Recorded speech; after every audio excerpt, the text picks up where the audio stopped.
one of the things that we hear is that first-time innovators, right?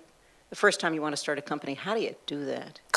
And so we've put together some kind of incubators, and they're not incubators of the sort you'd think, but opportunities for a new innovator, a new entrepreneur, to meet other entrepreneurs, get advice, get a little bit of seed funding to get started. But, you know, often a scientist or an engineer who's been in the lab all her or his life doesn't actually understand how you make a product out of an idea. Good point. And so we put together groups of people that can provide advice.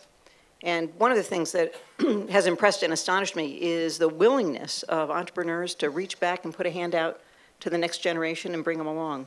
And so we have something called the Deshpande Center and the Venture Mentoring Service. We've have a number of these little, you know, they're not so little, but groups of people who come together to help the new entrepreneurs get started. That was one of your points in your book, is leadership and connections. You just develop that a bit. Well, I think there's a big difference between the idea or the concept and actually converting it into a product or a service, you know, even in a crude prototype way, and then frankly going through the painful development and qualification that ultimately leads to commercial success. One of the things I loved about Edison was it wasn't an invention until he could sell it. And the interesting thing about Edison is he sold most of those inventions himself. He stood up there and hawked the invention. So invention's incredibly important. Experience, you mentioned. Yeah, and invention's incredibly important, but I'm with Susan. You know, you need to bring, I would argue, everything you can to bear on the analytics side and everything you can to bear on the experiential side, because this is an incredibly risky business. Okay, I'm in a very mundane industry. I spent 33 years in household products and personal care products. This is the lowest of low tech. And what P&G's strategy was a very simple one. We're going to invest in R&D in an inherently low-tech business. We're really going to create products that make a difference and create a much better. Well, tell me I was so intrigued. Just tell me, this is not a personal interest of mine, but just generalized intellectual interest, Pantene. What the hell did you do with Pantene? No, Pantene, okay, here's the quick Pantene story. It was a minor brand we didn't even really know about in the Richardson Vicks acquisition in the mid-'80s. We thought we were buying Vicks, which was a pretty good-sized healthcare brand, Olay, and Vidal Sassoon. Those were the assets we thought we were buying. Pantene was this tiny little department store hair care line in a plastic bottle with a fake gold plastic top that did probably $10 or $20 million a year. Okay? And what we did was choose Pantene because it was essentially a new brand for 99.99% of people in the world. We chose Pantene as the brand to carry a totally new technology. And the technology is simple. We simply combined conditioner and shampoo so you could begin to repair damage in your hair, which occurs daily, you know, in the shampooing process. And then we built out a whole line of conditioners and treatments and the rest. But it's an unusual brand because it's in a fashion beauty care category, and those brands tend to turn over fairly frequently. It's lasted 25 years, and like I said, we do over $3 billion worth of business in that, and I think there's only one other hair care brand in the world that does it. Very good.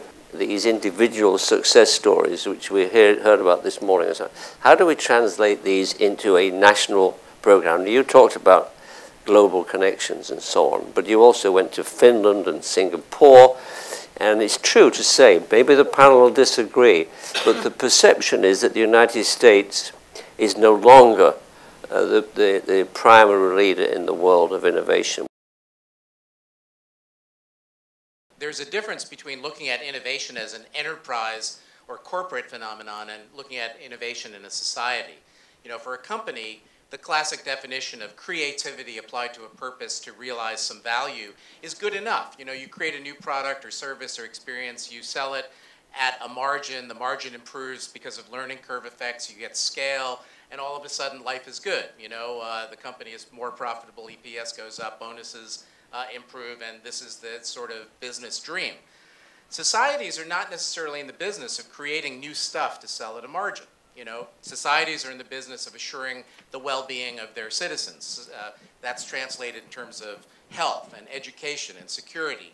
It's about, you know, assuring employment, which is the big preoccupation of the administration currently at the bottom of the Maslow's hierarchy. But it's also about looking at the kind of top of the pyramid in terms of the human adventure and, you know, big moonshot kinds of activities. So I think that innovation in a societal context has to be about something. And what I've observed looking at a variety of countries around the world is, for better or for worse, a number of other countries have a narrative around innovation which is compelling for their local strategy. So Harry mentioned Finland. You know, Finland sees itself as being in the business of being a national laboratory for health and wellness for the elderly, leveraging upon many societal assets. You know, Abu Dhabi has a national strategy now of being one of the 5 best governments in the world and obviously being eminent in cultural innovation. You know, China has a model of innovation.